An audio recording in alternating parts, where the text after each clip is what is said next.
And so obviously I think it's first of all, it's all in violation of the Nuremberg principles.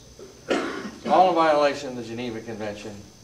But again, this is a lawless society that lives by lies.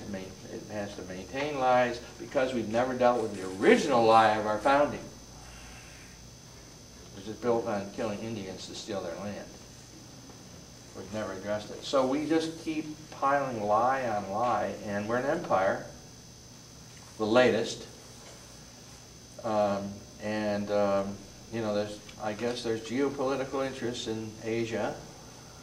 If you're an empire, there's geopolitical interests everywhere. But it's totally a crime against humanity, and and the fact that Obama has increased the drone bombings is like he hasn't heard the moaning. He can't hear the moaning of the people on the ground. And what gives us the right to even call somebody Al-Qaeda and try to kill him? Well, what right do we have to do that? None. It's just totally imperial arrogance. Question back there? Oh, no, I had a comment from earlier. My grandfather was the commanding officer in the Intelligence Department, USS Liberty.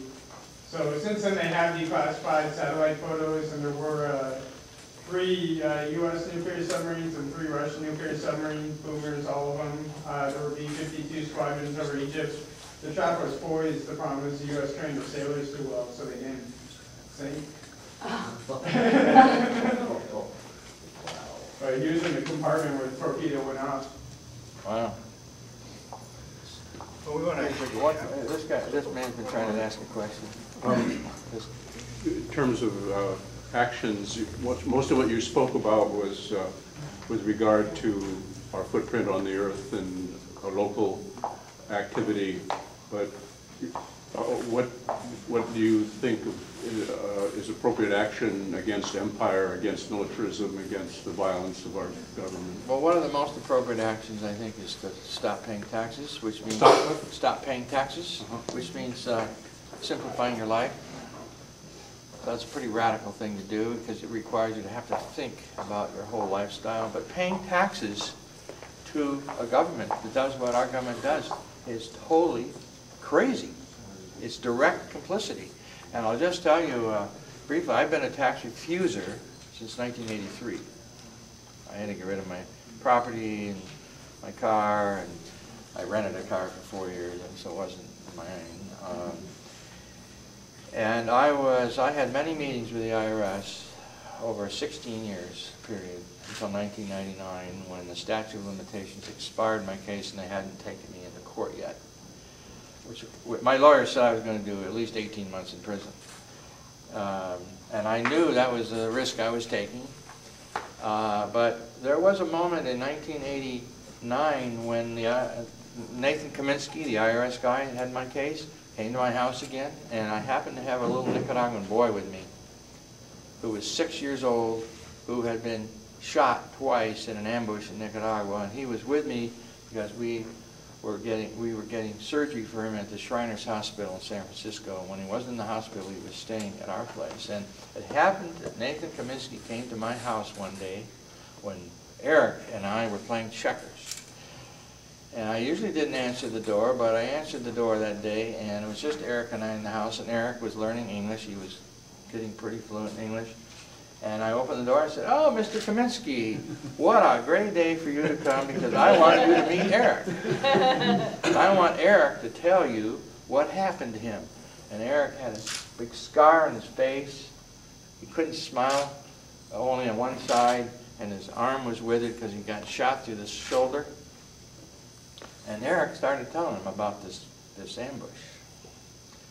18 out of the 22 people in the truck were killed. He was one of the survivors. And he went into quite a lot of detail.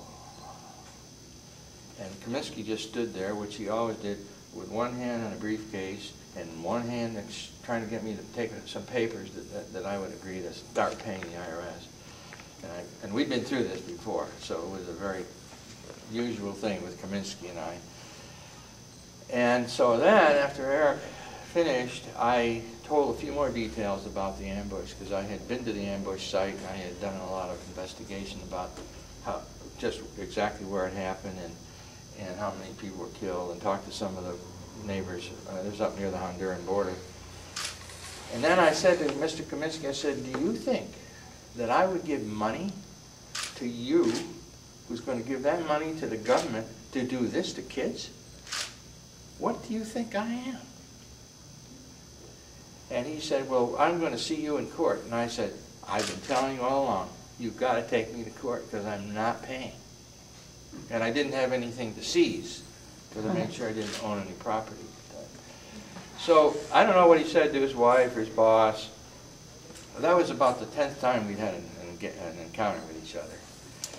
And I think that, in a sense, the way we live our lives, which are very consumptive, and we need a lot of cash, which requires to pay taxes to the government, I think that is direct complicity, which we have to address.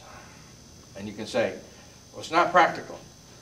Well, it's really not realistic to think that you can confront empire while you're paying them to kill people. That's my radical take on it, and it's a hard one to deal with. And I now have Social Security and a VA disability. So I actually have an income, and although I didn't for many years when I was a tax refuser. I called myself a tax refuser. I'm refusing to pay the tax. I'm not even resisting. I'm just saying, look, under Nuremberg, I am obligated to not contribute to murder of my government. And it's not complicated. But how each of us works out the process of our own liberation is for each of us to figure out. But in my opinion, voting for Tweedledee or Tweedledum promotes our system. That's my opinion. Paying taxes directly supports empire, and kind of blind consumerism basically feeds the corporations, which are protected by empire, so that we can exploit the resources and we can still buy our goods and do whatever we want. So I think the revolution is that understanding our complicity and reshifting the way we live our life and sharing that with as many people as possible. I mean, I'm hoping for a zeitgeist, you know, like one of these breakthroughs in cultural consciousness. But here it is, here it is. It's coming through. Are you ready? probably not.